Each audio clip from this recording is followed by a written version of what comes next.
ព្រះបានវេសនចិត្តឡធ្វើទៀនគ្មានអ្នកអាចប្រៀបបានទ្រង់លះបង់ទាំងកាយលះបង់ទាំងប្រាណមិនខ្វល់ថាទ្រង់នៅសល់អ្វី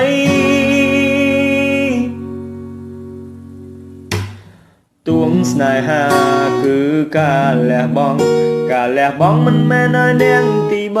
3បើឲ្យបងលះបង់រូបស្រីទៅគេបងធ្វើមិនបាន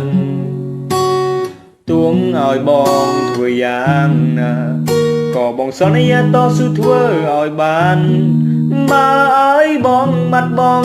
ក៏យ៉ាងបងធ្វើមិនបានទេណាអូនសំឡាញ់ស្នេហ៍មិនមែនជាទីទុកសម្រាប់ត្រូវឲ្យអ្នកដទៃព្រោះតែរូបស្រីវាស្ងួននោនជាជីវិតបងបើឡើងបងរូបអូនដើម្បីផលប្រយោជន៍មកលើប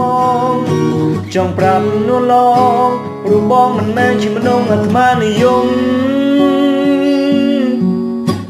ព្រះបានវេសនចិត្តឡធ្វើទៀនគ្មានអ្នកអាចប្រៀបបានទ្រង់លះបង់ទាំងកាយ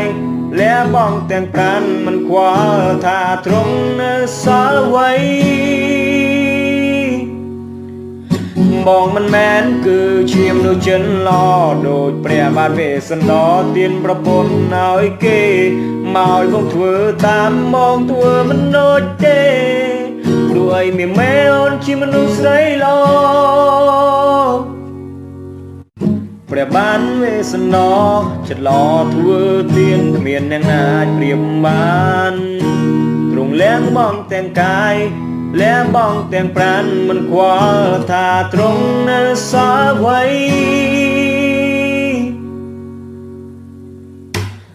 ទួងស្នេហា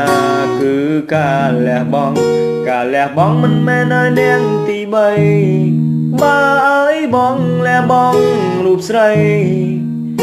ទៅគេបងធ្វើមិនបានទួងឲ្យបងធ្វើយ៉ាងណាក៏បងសន្យាតស៊ូធ្វើឲ្យបានបើឲ្យបងបាត់បងក៏យ៉ាងបងធ្វើមិនបានទេណាអូនសំឡាញ់ស្នេហ៍មិនមែនជាទីទុកសម្រាប់ត្រូវឲ្យអ្នកដទៃព្រោះតែរូបស្រីវាស្ងួននោនជាជីវិតបងបើឡើងបងរូបអូនដើម្បីផលប្រយោជន៍មកលើបងចង់ប្រាប់នួនឡងរូបបងមិនមែនជាមនុស្សអាត្មានិយមព្រះបានវេសនចិត្តឡធ្វើទៀនគ្មានអ្នកអាចប្រៀបបានទ្រង់លះបង់ទាំងកាយលះបង់ទាំងប្រាណមិនខ្វល់ថាទ្រង់នៅសល់អ្វីបងមិនមែនគឺជាមនុស្សចិនឡដូចព្រះបាទវេសនទៀនប្រពន្ធឲ្យគេមកឲ្យបងធ្វើតាមមកធ្វើមិនដូចទេព្រោះឲ្យមានម៉ែអូនជាមនុស្សស្រីល្អ